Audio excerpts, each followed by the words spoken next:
আজকে তোমাদের সাথে শেয়ার করব বাংলাদেশের বরিশালে কিভাবে চিংড়ি মাছ দিয়ে কচুলতি রান্না করতো।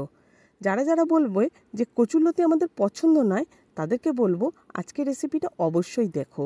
একঘেয়েমি যে তরকারি খাও তার থেকে কিন্তু সম্পূর্ণ আলাদা এবং ভীষণ সুস্বাদু একটা পদ।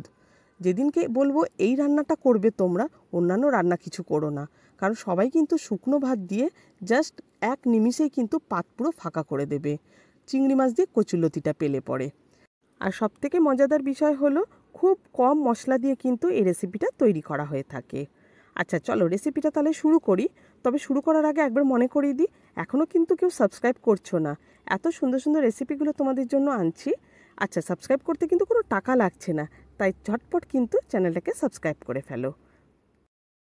চলো তাহলে তোমাদেরকে সবার আগে যেটা দেখাবো সেটা হচ্ছে কচুলতিটা কিভাবে কাটতে হয়। কচুলতিটাকে ঠিক এইভাবে ছুরি দিয়ে দেখো দুভাগ করে নিয়েছি, করে আঁশটা যে গায়ে রয়েছে এই আঁশটাকে এরকম ছুরি দিয়ে কেটে নিচ্ছি, যাতে করে এই আঁশটা একদমই না থাকে, কারণ আঁশটা থাকলে পরে গলা কিন্তু চুলকাবার সম্ভাবনা থাকবে। তাই আঁশটা বার করে ফেললে কিন্তু একটুও কিন্তু চুলকাবে না, এটা কিন্তু একেবারে গ্যারান্টি দিয়ে বলছি। এবার আমার এই কচুলতিগুলো সবকটাই কাটা হয়ে গেছে। ভালো করে এটাকে আমি এবারে ধুয়ে নেব। ধুয়ে নিয়ে একটা বাটির মধ্যে সমস্ত কচুলতিগুলোকে রেখে দেব, কারণ এর মধ্যেই দিয়ে দেব অন্যান্য আরও যে মশলা ব্যবহার করব সেগুলো। কি কি মশলা দেব চলো দেখিয়ে দিই। এখানে আমি দেব নারকেল আর কাঁচা লঙ্কা বাটা। শুকনো লঙ্কা কিন্তু ব্যবহার করব না। মোটামুটি এখানে যতটা ঝাল যে খাবে সেরকমই কিন্তু ঝালটা দেবে, তবে কচুলতিতে কিন্তু ঝালটা একটু বেশিই হয়।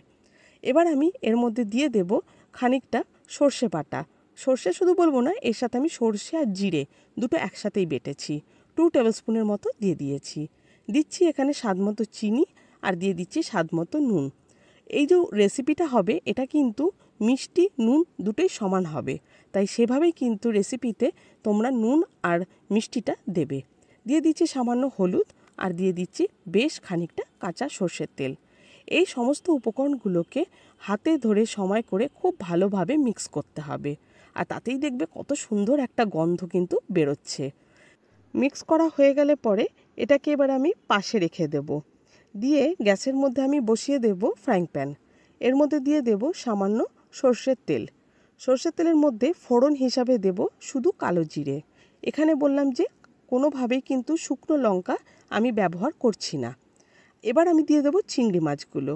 একটু চিংড়ি মাছটা বেশি পরিমাণে লাগবে, তবে হ্যাঁ খুব বড় চিংড়ি ব্যবহার নয়, মোটামুটি মিডিয়াম সাইজের চিংড়িগুলো ব্যবহার করলে কিন্তু খেতে বেশি ভালো লাগে কচুলতিতে। এটা কিন্তু একটু স্যালো ফ্রাই করতে হবে, খুব ডিপ ফ্রাই কিন্তু চিংড়ি মাছকে করা যাবে না, নাহলে শক্ত হয়ে যাবে। একটু কিছুক্ষণ আমি ভাজা ভাজা করেই এর মধ্যে দিয়ে দিচ্ছি আমার সেই ম্যারিনেট করে রাখা কচুলতিটা। সম্পূর্ণটা দিয়ে দেব কচুলতিটা, দিয়ে এবার খুব ভালোভাবে মিক্স করে নেব কচুলতির সাথে চিংড়ি মাছটাকে। এবার আমি এর মধ্যে দিয়ে দেব বাটি ধোয়া মশলার জলটা। এখানে কিন্তু খুব বেশি জল দেওয়ার প্রয়োজন নেই, কারণ কচুলতি থেকে কিন্তু জল অনেকটা ছাড়বে পরবর্তীকালে, তার জন্য খুব বেশি জল দিতে লাগবে না। এবার দিয়ে দেব দুটো কাঁচা লঙ্কা, দিয়ে এবার আমি এটা ঢাকা লাগিয়ে দেব সেদ্ধ হবার জন্য। মোটামুটি 20 মিনিটের জন্য আমি এটাকে এইভাবে দমে রান্না করব। মোটামুটি 20 মিনিট পর তোমরা দেখতে পারবে কচুলতি কিন্তু পুরোপুরি সেদ্ধ হয়ে যাবে।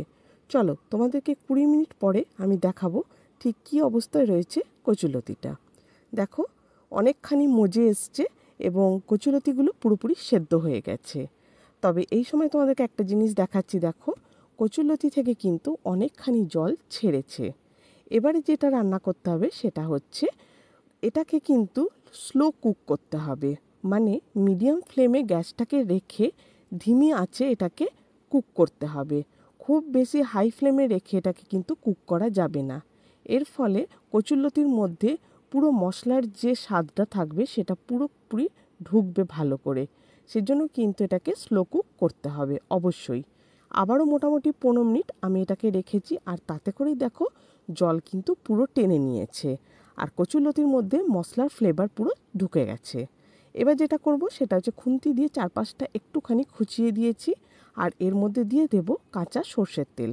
এটা অবশ্যই দিতে হবে, কারণ এই যে নিচের অংশটা রয়েছে ওটা একটুখানি ভাজা ভাজা আরেকটু করার জন্য কিন্তু এই তেলটা দিতে লাগবে। আর এতে করে কাঁচা তেলের ফ্লেভারটাও খুব সুন্দর হবে। এবার যখন একটু ভাজা ভাজা হয়ে আসবে লালচে লালচে, তখন এরকম খুন্তি দিয়ে এটাকে পাল্টে দিতে হবে।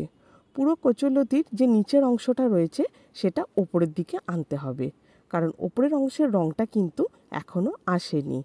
কচুরলতি কিন্তু সেদ্ধ হয়ে গেছে, তাই আর কিন্তু এক্সট্রা কুকের দরকার নেই। জাস্ট কালারটা আনার জন্য আমি এটাকে একটু পাল্টে দিয়েছি। এবার এইভাবে খুন্তি দিয়ে একটু চেপে চেপে দিতে হবে।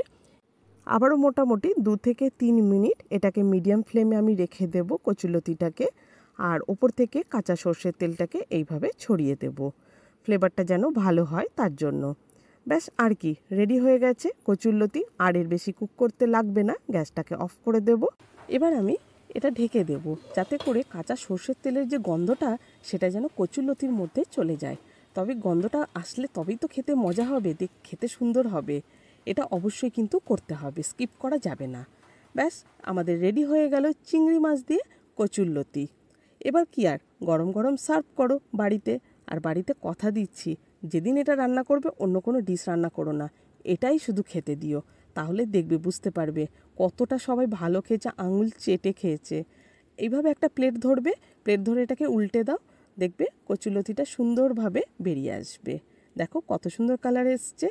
ব্যাস আর কি, এবার গরম গরম ওই যে বললাম সার্ভ করো সবাইকে। তোমরা বাড়িতে বানিয়ে খেয়ে আমাকে কিন্তু কমেন্টে জানাও কেমন খেলে তোমরা চিংড়ি মাছ দিয়ে কচুরলতি রেসিপিটা। ভালো লাগলে বন্ধুদের মধ্যে প্রচুর শেয়ার করে রেখো। আরেকবার বলে রাখি, আমার ইনসাইড কিচেন চ্যানেলকে কিন্তু সাবস্ক্রাইব করতে ভুলে যেও না।